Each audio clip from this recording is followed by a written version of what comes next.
Assalamu alaikum wa rahmatullah. Masu kallo barkanmu da sake saduwa da ku a wannan sabon rahoto daga tashar ku Arewa HD Videos.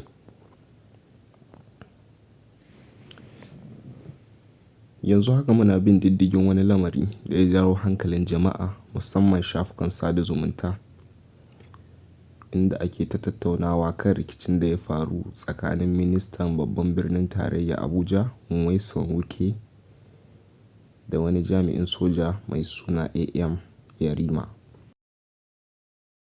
To kamar yadda kuka sani, abubuwan da suka faru tsakanin shi da ministan Abuja, cece-kuce ɗin da suka yi tsakaninsu a lokacin da shi ministan yake so ya shiga wannan fili, wannan sojan ya hana shi bisa ga cewar yana bin umarnin da aka bashi kuma ba zai bari kowa ya karya dokan wurin ba. An jiyo muryar ministan yana zargin sojan da rashin sanin aikinsa, da yi masa rashin kunya, yana kuma kiransa da wawa, tare da zargin cewa ya sanya kansa cikin haɗari saboda tsayin daka da ya yi a kan ƙin barin shi shiga wurin da ya yi.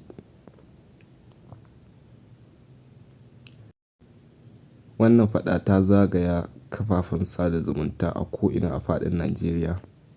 Mutane da dama suna kare sojan bisa gaskiya da riƙon amana, yayin da wasu kuma ke cewa bai kamata jami'in tsaro ya yi gardama da minista ba a irin wannan yanayi.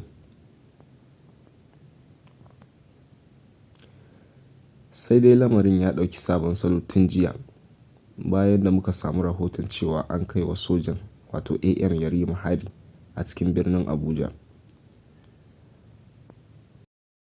Wannan rahoto ya fito ne kai tsaye daga gidan jaridan Vanguard News, kamar yadda kuke gani, da kuma sauran gidan jaridu a faɗin Najeriya.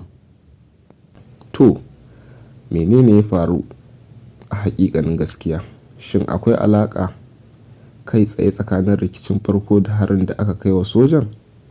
Kuma me hukumomi suka ce game da lamarin?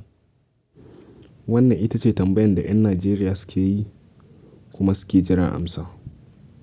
Ku ci gaba da bibiyanmu domin samun duk wasu labarai da rahotanni a faɗin Najeriya. Mun gode.